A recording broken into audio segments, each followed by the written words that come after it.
요새 좀 거시경제가 워낙 중요해지는 시기잖아요. 그래서 거시경제를 보려고 했을 때 우리가 뭘 챙겨보면 좋을지, 그리고 우리가 판단을 하려고 할 때 그 기준을 어떻게 세우면 좋을지 이런 것들을 말씀을 드리려고 오늘 자료를 좀 많이 준비해 왔으니까, 우리가 지금 사실 분위기가 안 좋은 상황에서 여러분들이 지금 스탠스를 어떻게 취해야 되냐면, 다음에 기회가 올 게 언제쯤 오는지 그 흐름을 파악하고 있다가 낚아채야 되는 거거든요. 그래서 그 흐름을 잘 파악하려고 하면 거시경제가 어떻게 흘러가는지를 보고 이 거시경제가 이 부동산 시장에 어떤 영향을 미치는지. 왜냐면 지금 전반적으로 보면 아시겠지만 엄청 빨라요. 반응이 엄청 빨라요. 분위기가 안 좋다 그러면 정말 사람이 확 숨어버리고, 분위기가 딱 좋다 그러면 또 확 나타나가지고 반응이 빠르니까, 내가 예전과 다르게 부동산 시장도 그렇고 지금 투자도 그렇고 옛날에는 그런 빅데이터나 이런 움직임, 변화 이런 게 단톡방 있잖아요. 특히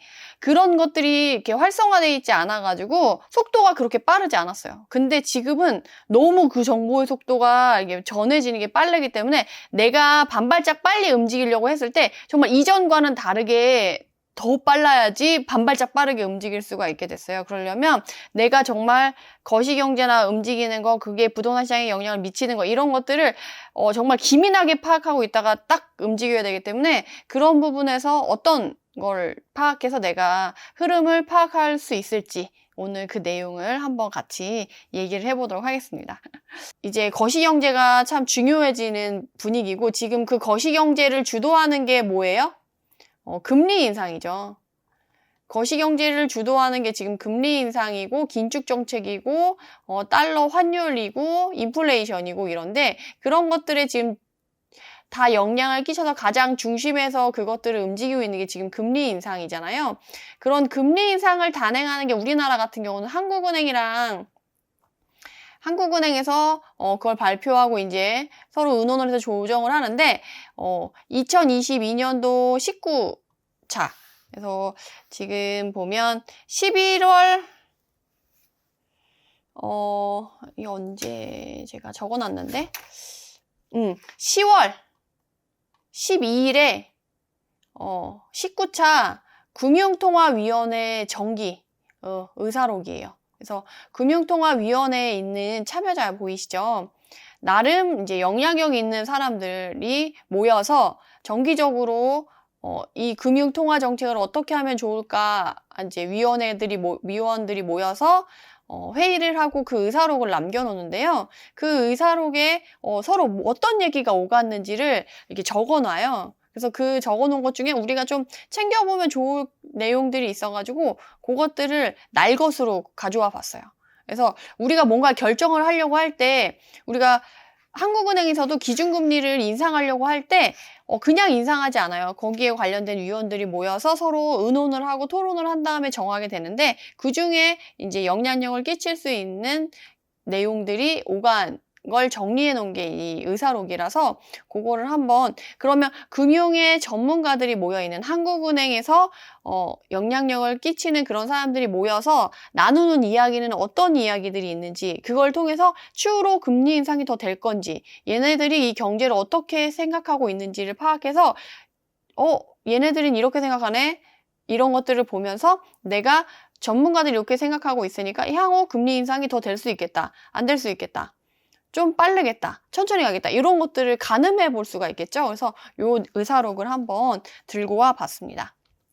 그래서 토론 내용을 다 볼 필요는 없어요. 다 볼 필요는 없어서 제가 여기 좀 갖고 왔는데, 위원 토의 내용이에요. 그래서 첫 번째는 국내외 경제 동향 평가에 대해서 얘기를 나눴는데, 쭉 이걸 다 읽을 필요는 없고, 경제 전망 시 뭐 어떻게 하냐 그랬을 때, 내년에는 시장 금리가 관련 부서에서 가계와 경제 활동에 미치는 다양한 시장 금리를 대표해서 국고채 금리, 회사채 금리들을 활용하고 있다고 하면서, 내년에는 시장 금리가 금년보다 상승할 걸로 전제를 하고 있다라는 거죠. 그러니까 원래는 우리가 금리 인상할 때 올해 빡세게 빅스텝 밟아가지고 올해까지만 하고 내년부터는 조금 좀 덜 하거나 유지하거나 금리 인상을 좀 자제하는 걸로 너무 길게 오랫동안 금리 인상을 빅스텝을 밟아버리면 경제가 너무 휘청휘청하니까 올해 내 짧고 굵게 가고 싶어가지고 그렇게 한 부분이 있는데, 그렇게 했음에도 불구하고 물가 상승률이 우리가 만족할 만큼의 수준으로 하락하지 않아서 내년에는 시장 금리가 금년보다 상승할 걸로 전문가들도 이 관련 부서에서도 전제를 하고 있다라는 거죠. 그래서 이런 관련 부서랑 여기에 있는 전문 위원들이 어떤 생각을 갖고 있는지 이런 토의 내용을 통해서 알 수가 있는 거예요. 그래서 쭉 최근에 세계 경제가 빠르게 둔화되는 가운데서도 아세안 국가들이 어쩌고저쩌고 얘기하고, 아울러 이 위원은 주택시장의 하방 리스크에 대해서 어떻게 생각을 하냐라고 했더니 금리 추가 상승에 따라 예상되는 주택가격 하락 정도를 어떻게 평가하고 있는지 관련 부서에다가 물어본 거죠. 그랬더니 관련 부서에서는 이제 한국부동산원을 활용을 했다.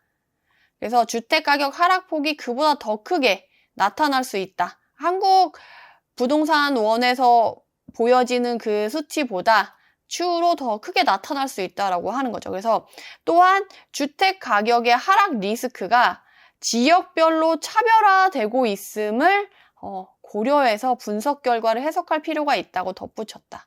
그러니까 지금 수도권, 지방, 광역시 다 다른 모습을 보이고 있잖아요. 조금씩 다르고, 지방이 지금 더 심하게 나타나고, 물론 지방도 좀 그렇지만 그 하락폭이 지방과 수도권과 광역시급이 서로 다르게 나타나고 있고, 거기 안에서도 공급 물량에 따라 좀 다르게 나타나고 있어서 이런 주택 하락 리스크가 지역별로 차별화되고 있다는 걸 이 사람들도 알고 있다는 거예요. 그리고 국내 소비가 상당히 둔화될 가능성이 있다라고 언급을 했다라는 거죠. 그래서 소비가 위축되면 어때요? 경제가 어려워지고 더 경기 침체나 이런 소비가 둔화되면 이제 기업도 안 좋아지면서 이제 경제 성장 자체가 어려워지는 부분에 대해서 가능성을 언급한 거고, 그리고 우리나라 가계의 금융자산 부채 분포를 고려할 때 금리 상승 시 순금융자산 보유가구 이자 수익 증가로 소비가 늘어나는 효과보다 순금융 부채 보유가구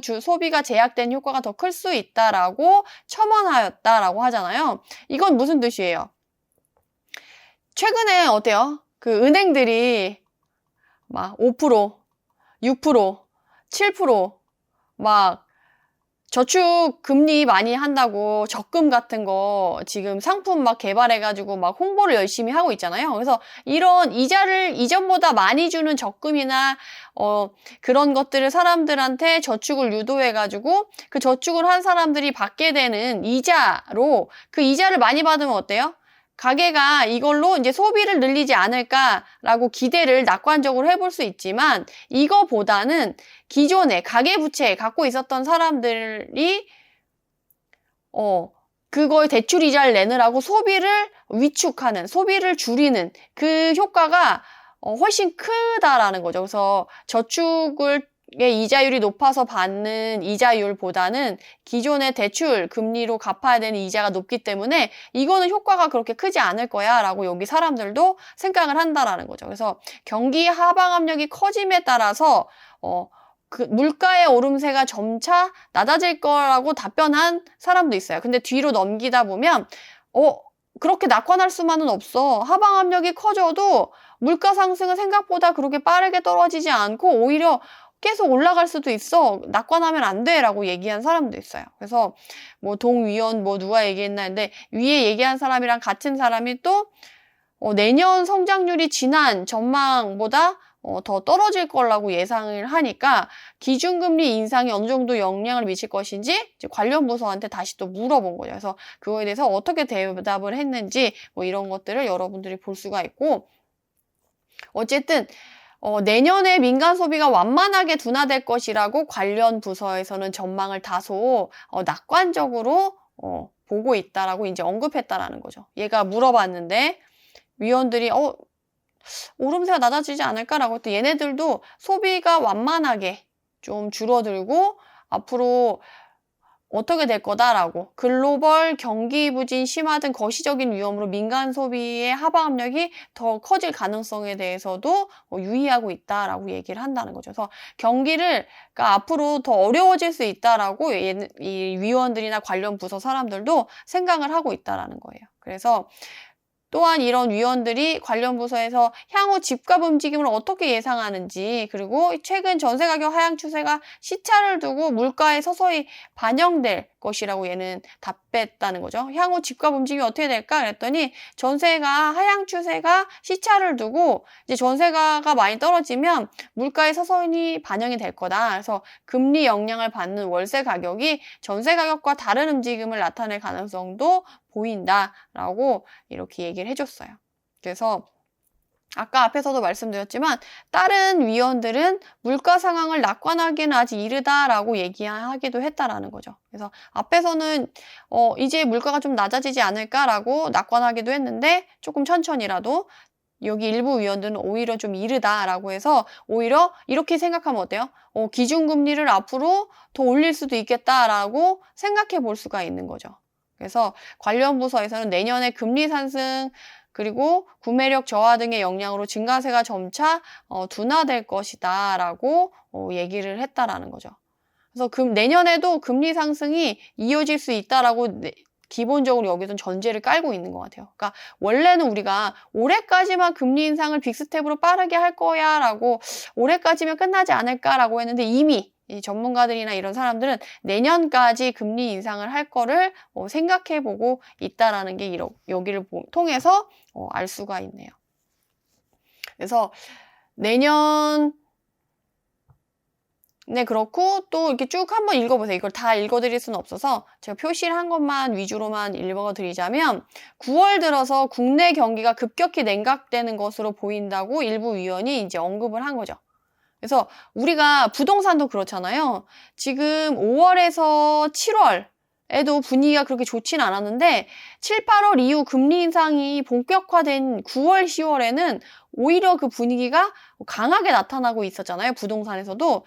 국내 경기 자체도 그렇다는 거죠. 그래서 지금 7, 8월에 비해서 크게 나빠지는 것으로 추정되고 있다고 첨언을 했다라는 거죠. 관련 부서에서도. 그래서 지금 부동산 분위기랑 전체적인 소비 경제 그쪽이랑 연동돼서 같이 분위기를 타고 있다라는 거를 알 수가 있고 여기서 우리가 항상 미국 연준이 기준금리를 얼마나 빨리 얼마나 더 많이 올리느냐에 따라서 우리나라 금리에도 영향을 미치는데 이 미 연준이 고용을 정책 판단의 주요 변수로 고려하고 있는 점에서 고용 상황이 채용 동결 단계를 지나서 해고 단계에 접어들어서 실업률이 빠르게 상승하면 연준도 속도를 조절해 나가지 않겠냐라고 했는데 최근까지는 그렇게 실업률이 높게 나타나지 않았고 생각보다 유동성, 그 코로나 때 푸른 유동성으로 민간이 가지고 있는 축적해놓은 돈들이 많아서 아직 소비가 그렇게 많이 줄지는 않고 있어라고 계속 얘기를 하고 있어서 사실